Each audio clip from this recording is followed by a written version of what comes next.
지금 시간을 보여드릴게요. 5시 54분. 제가 지금 이 아침 방송을 시작한 지가 벌써 한 11일 정도 될 것 같아요. 방송은 한 11일 정도 돼가지고, 그 다음에 시작한 것은 더 오래되긴 했죠. 그래서 방송을 계속 꾸준히 지금 하고는 있는데, 모르겠어요. 어떤 방식으로 제가 이렇게 계속해서 할지, 그거 뭐 정확하게 정해놓진 않아서, 주로 앞으로도 좀 책 얘기를 많이 하지 않을까 스스로는 좀 생각을 합니다. 자, 어떻게 하면 원하는 것을 얻을 수 있을까요? 어제 이독스 첫 책에 봤을 때 세상에는 그런 플랜이 있다, 이런 얘기를 했었죠. 그래서 이제 그 플랜에 대해서 한번 우리가 알아보는 시간을 갖겠습니다. 어제처럼 오늘도 책을 좀 읽어 드릴게요.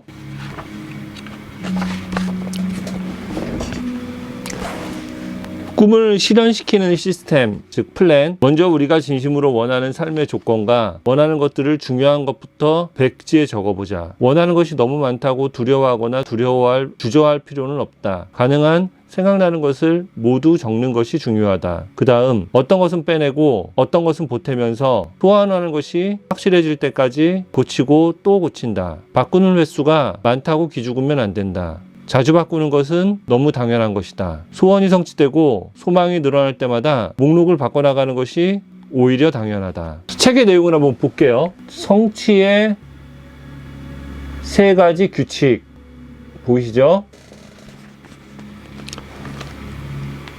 하나, 원하는 목록을 날마다 아침, 점심, 저녁 3차례 읽는다. 원하는 대상을 가급적 자주 생각한다. 아무에게도 이 플랜을 말하지 않고 오로지 자신의 마음속에 있는 위대한 능력에게만 이야기한다. 그러면 이 능력이 자신의 객관적 의식에게 소원 성취의 비밀을 제시해준다. 처음에는 믿기가 어려울 것이다. 왜냐하면 우리가 소원하는 것들이 상식적으로 판단해 볼 때 성취하기가 쉬운 것들이 결코 아니기 때문이다. 그럼에도 불구하고 우리가 원하는 것들을 중요한 순서대로 정확히 적어야 한다. 소원 성취의 신비가 어떻게 가능한지 굳이 따지고들 필요는 없다. 옥수수 하나를 기름진 땅에 심으면 못새싹이 돋고 꽃을 피운 다음 이내 수백 개의 알곡이 들어찬 열매를 맺게 된다. 이 알곡은 하나하나가 또 같은 과정을 거쳐서 수백 수천 개의 알곡으로 열매를 맺는 과정을 반복한다. 그러나 아무도 옥수수가 열매를 맺어나가는 과정을 수상하게 여기고 따지려 들지 않는다. 우리 안에 존재하면서 소원을 이뤄주는 전능한 능력도 마찬가지다. 옥수수의 수확 과정을 따지는 것이 불필요하듯 소원 성취의 원리를 파고드는 일 역시 무의미하다. 만약 우리가 여기에 제시한 명쾌한 제안을 정확히 따르고 3가지 규칙을 빈틈없이 이행한다면 옥수수 수확의 신비보다 더욱 신비한 소원 성취를 맛보게 될 것이다. 대부분의 경우 우리는 예상보다 훨씬 빨리 소망한 것을 이룰 수 있을 것이다. 갑자기 새로운 소원이 생기고 그 소원의 우선순위가 최고이거나 아주 높게 느껴지는 일이 생긴다면 그것은 우리의 플랜이 제대로 작동하고 있다는 증거다.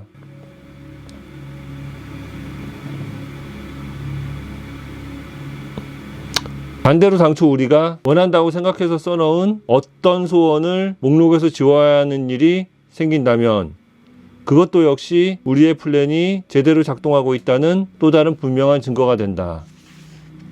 이런 일에 대해 회의적이고 의심이 들고 의문이 생기는 것은 당연한 일이다. 그러나 이런 생각이 들 때는 목록을 꺼내 들어라. 그리고 그것을 다시 반복해서 읽어라. 이미 목록에 적힌 내용을 다 외우고 있다면 우리 마음속에 존재하는 전능한 능력을 향해 소원을 얘기해라. 의심은 어떤 경우에도 방해자일 뿐이다. 명심해야 할 것은 우리가 진정으로 원한다면 아무것도 그것을 방해하지 못한다는 사실이다.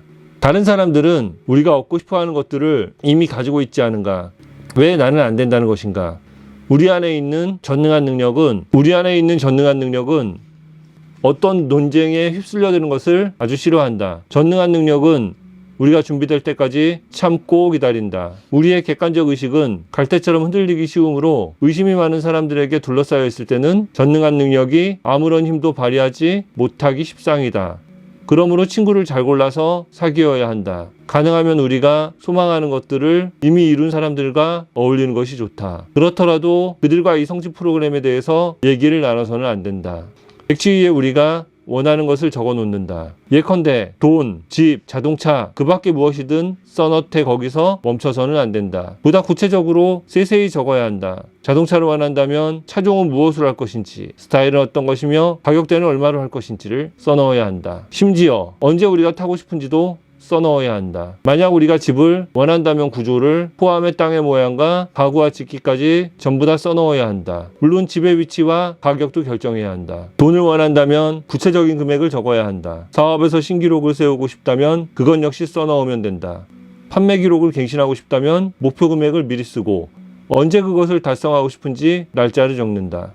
그런 다음 판매 목표 달성을 위해 팔아야 할 상품의 수량을 쓴다. 그리고는 품목별로 원하는 판매액을 적어 놓으면 된다. 그러나 우리가 소망하는 것을 언제 어떻게 무엇을 원하는지 적극적으로 구체화시켜 놓지 않으면 우리가 원하는 것이 정확히 무엇인지 도저히 알 수 없는 법이다. 만약에 이런 것들을 분명하게 적을 수 없다면 스스로가 솔직하지 않은 것이다. 구체적이지 않거나 정확하지 않은 소원은 소원이라고 할 수 없다. 우리는 소망하는 것을 명쾌하게 표현을 해야 하고 그렇게 했을 때 놀라운 결과를 얻을 수 있다. 때로는 믿기 힘들 정도의 놀라운 결과가 나타나기도 한다. 우리가 첫 번째 소원 성취의 감미로운 맛을 즐길 무렵이면 반갑지 않은 불청객이 반드시 찾아온다. 불신이라는 이름의 이 불청객은 우리와 오랫동안 함께 지내온 아주 자연스러운 존재이다. 그는 아마도 이렇게 속삭일 것이다. 있을 수 없는 일이야. 어떻게 하다 보니 그렇게 된 것일 뿐이지 참 기가 막힌 우연의 일치로군. 만약 그런 생각이 고개를 들면 우리 안에 있는 전능한 능력이 가져다준 성취에 대해 더 많은 고마움과 더 큰 신뢰를 보내라. 이렇게 함으로써 우리는 확신을 얻을 수 있고 결과적으로 더 큰 소원을 성취하게 될 것이다. 우리가 흔들리지 말고 믿어야 할 것은 이 세상에는 살아서 움직이는 하나의 원칙이 있고 그 원칙은 언제나 작동하며 우리가 그것을 일치된 삶을 살기만 하면 된다는 사실이다. 진실하고 참된 감사를 하려고 하면 우리가 진정으로 받은 바에 대해 고마워하는 마음을 가져야 한다. 진정한 감사에는 기쁨이 동반되기 마련이다. 그러므로 우리의 귀한 동반자, 즉 우리의 전능한 능력이 가져다준 선물에 대해 감사의 마음을 표할 때는 고마워하는 마음이 얼굴에 드러나도록 정성을 다해야 한다. 전능한 능력이 행하는 것들은 인간의 이해관계를 초월한다. 그러므로 그것을 이해하려 들지 말고 전능한 능력이 이룩한 성과에 대해 그저 기쁜 마음으로 감사하고 행복을 즐기며 더욱 굳은 믿음을 보내도록 했어야 한다. 자칫 우리는 어리석게도 자신을 비참하게 만들 것을 애써 소원하고 얻을 수도 있다. 그것은 다른 사람의 행복을 깨트리는 것일 수도 있다. 또한 그것은 질병과 사망의 원인이 될 수도 있다. 심지어 그것은 우리의 영원한 생명을 앗아갈 수도 있다. 이미 반복해서 말했듯이 우리는 원하는 것을 무엇이든 손에 쥘 수가 있다. 그러므로 대단히 조심하면서 그 힘을 사용해야 한다. 소원을 기록하고 계획을 세울 때마다 우리는 우리와 주변 사람들이 이 세상을 살아가는 동안에 유익한 것들로 채워나가도록 해야 한다. 이런 일들은 인류의 풍성한 미래를 향해 길을 닦아나가는 것과도 같다. 여기에 제시한 프로그램은 무엇이든 우리가 원하는 것을 얻게 해준다. 적용 범위 또한 매우 넓다. 그러나 초기에는 과욕을 부리지 말고 우리가 익숙한 주변의 것부터 소원 목록을 시작하는 것이 좋다. 예컨대 얼마간의 돈을 갖고 싶다든가 혹은 어떤 물건을 소유하고 싶다고 바라는 것이 좋다. 이런 것들은 비교적 쉽게 그리고 빨리 이루어진다. 반면에 고질적인 습관이라든가 혹은 제3자를 잘 살게 해달라거나 정신적, 육체적 질병의 치유와 같은 소원은 이루어지는데 비교적 많은 시간이 걸린다. 그러므로 처음에는 작은 것에서부터 시작하는 것이 좋다. 그리고 이루어지면 다음 단계로 나간다. 두 번째 것도 성취가 된다면 비로소 우리는 더 높고 크고 중요한 소망을 올릴 수 있다. 그러나 이 단계에 이르기 훨씬 이전에 우리는 값지고 보람찬 수많은 소원이 성취되는 것을 체험하게 될 것이다. 우리는 이미 남으로부터 도움을 받았듯 다른 사람들을 도와야 한다. 자신의 이익을 돌보지 않고 남에게 베푸는 사람이 받을 상은 정말로 크다. 자신의 이익을 마다하고 이타적 삶을 사는 것은 무척 어렵기 때문이다. 자, 이 뒤에는 보시면은 이제 결론으로 넘어갑니다. 결론에서는 에밀 쿠에 박사가 얘기한 뭐 이런저런 얘기들이 나오는데요. 뭐 어쨌든지 간에 자, 이제 결론부터 말씀드릴게요. 소원을 이루는 플랜은요, 일단 적는 거에서부터 시작합니다. 적고 의심하지 말고 그것을 내가 이미 받았다고 생각하는 것, 거기서부터 우리의 소원이 이루어지는 플랜이 작동하게 됩니다. 간단하죠? 이 간단한 것을 실천하는 사람이 많이 없다는 사실이 훨씬 더 이상한 일입니다. 자, 이제 우리는 이 간단한 원리를 실천하면서 우리의 꿈을 이뤄나가는 삶을 살아가야 되겠습니다. 오늘의 예성TV 여기서 마치겠습니다. 도움이 되셨다면 구독과 좋아요 잊지 마세요. 감사합니다.